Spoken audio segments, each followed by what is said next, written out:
अस्सलाम वालेकुम फ्रेंड्स, एक और वीडियो के साथ मैं हाज़िर हूँ। तो फ्रेंड्स, थंबनेल देख के आपको पता तो चल गया होगा कि आज हमारा टॉपिक क्या है। सबसे पहले मैं आपको बताना चाहता हूँ कि ना ही तो मैं कोई एजेंट हूँ, ना ही मैं किसी कंसल्टेंसी का काम करता हूँ।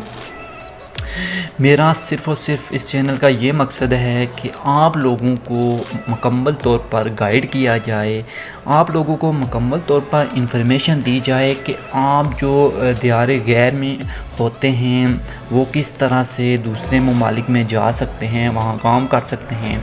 देखें, मैंने बहुत सारी वीडियोस यूट्यूब पे देखी हैं, मेरा दिल कांप जाता है जब मैं इस तरह की वीडियो देखता हूँ। जो ईरान से तुर्की जाते हैं, तुर्की से आगे यूनान, यूनान से इटली, सर्बिया, बोस्निया, इन ममालिक में जाते हैं। तो मैंने ऐसे लड़कों की भी वीडियो देखी है जो 5 बहनों का इकलौता भाई है, जो अपने बूढ़े माँ बाप का सहारा था, लेकिन यूरोप का ख्वाब वो लेके गया और वो वापस नहीं आया। अब वापस क्यों नहीं आया? इसमें इंसान की गलती है, इसमें किसकी गलती है? देखें, अल्लाह ताला ने ख़ुद फरमाया है कि वो बड़ा राज़िक है। वो पत्थर में जो कीड़ा होता है ना, उसको भी वो रिज़्क देता है। अब उसको भी अगर वो रिस्क देता है तो वो किसी इंसान को भूखे मरने नहीं देता। देखें, इंसान की जो ख्वाहिश होती है वो कभी पूरी नहीं होती, इंसान का कभी पेट नहीं भरता। यहाँ अगर किसी के पास पैसे हैं तो उसका ये दिल चाहता है कि उसके पास और पैसे आएँ। तो मेरे इस चैनल का मकसद है आप लोगों को मुकम्मल तौर पर गाइड करना। आजकल के दौर में रोमानिया का जो है ना वो वीज़ा और वर्क परमिट के हवाले से बड़ी जो है ना चर्चे किए जा रहे हैं पाकिस्तान में कि रोमानिया का वर्क परमिट है जी, रोमानिया का वीज़ा 14-14 लाख में लोग लेके जा रहे हैं, वहाँ काम भी कर रहे हैं। मैं नहीं कहता कि वहाँ पे काम नहीं हो रहा, वहाँ पे काम भी लोग कर रहे हैं। अब काम किस तरह से कर रहे हैं? देखें, यहाँ से जो है ना जो एजेंसीज़ होती हैं वो आपको वर्क परमिट अप्लाई करती हैं, वहाँ से आपकी अपॉइंटमेंट आती है, वर्क परमिट आता है, फिर एम्बेसी में आपकी अपॉइंटमेंट होती है। तो उस अपॉइंटमेंट के बाद आपको वीज़ा जो है ना वो स्टैम्प हो जाता है। ठीक है, रोमानिया में जो अच्छे लोग सेटल हैं पाकिस्तानी, बहुत सारे लोग जो है रोमानिया में काम कर रहे हैं। माशाल्लाह उनकी अच्छी खासी तनख्वाह है, वो रोमानिया में भी अच्छी खासी तनख्वाह ले। अब हुआ ये क्या कि 2020 से 2022 तक रोमानिया ने सबसे ज़्यादा जो वीज़े इशू की हैं वो पाकिस्तान, बांग्लादेश और इंडिया को की हैं। इन 3 ममालिक को रोमानिया ने सबसे ज़्यादा वीज़े इशू किए हैं इन 3-4 सालों में। अब रोमानिया का जो वीज़ा प्रोसेस था उसने पाकिस्तान के लिए थोड़े से जो ने वो स्टिक कर दिया। अब स्टिक क्यों किया?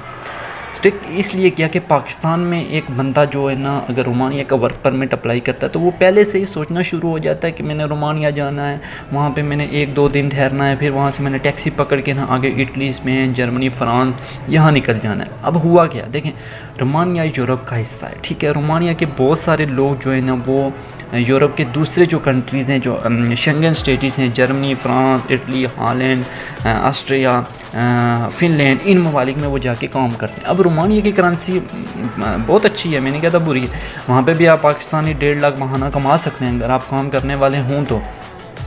अब हुआ क्या? हुआ ये कि एक डेलीगेशन गया पाकिस्तान से, एक ग्रुप गया किसी एजेंसी के थ्रू, उन्होंने वर्क परमिट अपना अप्लाई किया, उनके वीज़े आ गए। उनके वीज़े आने के बाद जब वो यहाँ से चले गए रोमानिया चले गए, तो वो उन्होंने वहाँ से टैक्सी पकड़ी और सीधा इटली के लिए निकल गए।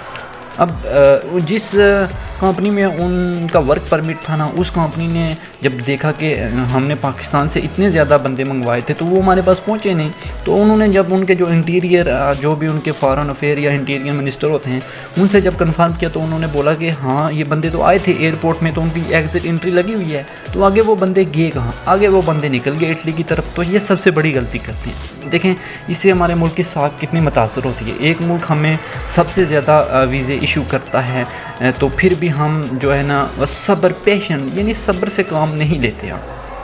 इसके लिए अगर आप रोमानिया जाना चाहते हैं तो मेरे प्यारे भाइयों, सबसे आसान तरीका ये है कि दुनिया के हर ममालिक का वीज़ा मिल जाता है। आप पाकिस्तान से भी अप्लाई करेंगे, आपको इटली, फ्रांस, जर्मनी, स्पेन, हर ममालिक का वीज़ा मिलेगा।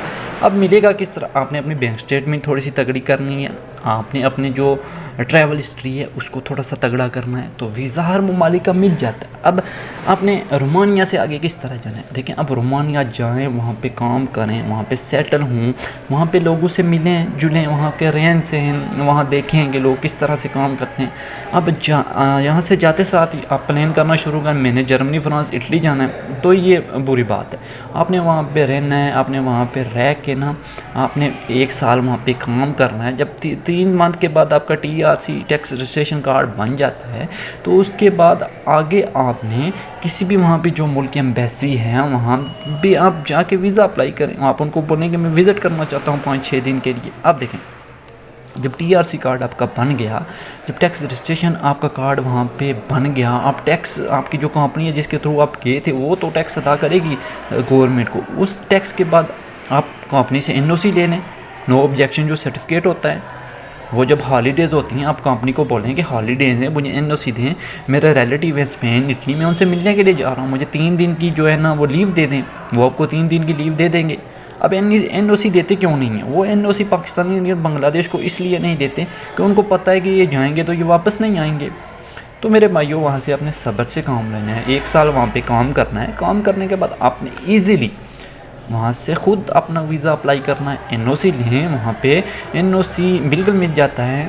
آپ ان کو ایسا موقع فراہم کریں کہ وہ لوگ آپ کو اعتماد کریں وہ آپ پہ، تو پھر وہ آپ کو NOC دیں گے، بالکل دیں گے۔ میں نے بہت سارے لوگ دیکھے ہیں جو رومانیہ سے آگے لیگل انٹری کرتے ہیں، دوسرے بھی جو اٹلی، فرانس، جرمنی ان ممالک میں، وہ لیگل انٹری کس طرح کرتے ہیں؟ وہ NOC لے کے جاتے ہیں، بائی ٹرین بھی جاتے ہیں، بائی بس بھی جاتے ہیں، ان کو کوئی پکڑنے والا نہیں ہوتا، ان کو کوئی پوچھنے والا کیوں نہیں ہوتا؟ کیونکہ ان کے پاس نو آبجیکشن سرٹیفکیٹ ہوتا ہے۔ تو میرے بھائیوں اس طرح سے آپ نے جاتے ساتھ ہی رومانیہ سے آگے نہیں جانا، 1 سال وہاں پہ کام کرنا ہے۔ کام کرنے کے بعد جو ہے نا آپ نے ایزیلی وہاں پہ لیگل ویزا اپلائی کرنا۔ آپ اللیگل چلے بھی جائیں تو آپ کو وہاں پہ اللیگل نہ تو آپ کو کوئی کام ملے گا، ٹھیک ہے، وہ کیمپ میں جا کے آپ کو رکھ دیں گے، وہاں پہ 6-7 مہینے کیمپ میں رکھتے ہیں۔ وہاں بندہ کتنا جو ہے نا خوار ہوتا ہے، گھر والوں کو کتنی ٹینشن ہوتی ہے نا۔ میرے پیارے بھائیوں اپنے زندگی سے پیار کریں۔ میں نہیں کہتا کہ آپ نہ جائیں، آپ جائیں بالکل۔ جو ہے نا ہر بندے کی خواہش ہوتی ہے، میری بھی خواہش ہے میں بھی یورپ جاؤں، لیکن لیگل طریقے سے اپلائی کریں۔ تو فرینڈز امید کرتا ہوں آپ کو یہ میری ویڈیو پسند آئی ہوگی۔ مزید اس طرح کی ویڈیو کے لیے میرے اس چینل کو ضرور سبسکرائب کریں۔ اللہ حافظ۔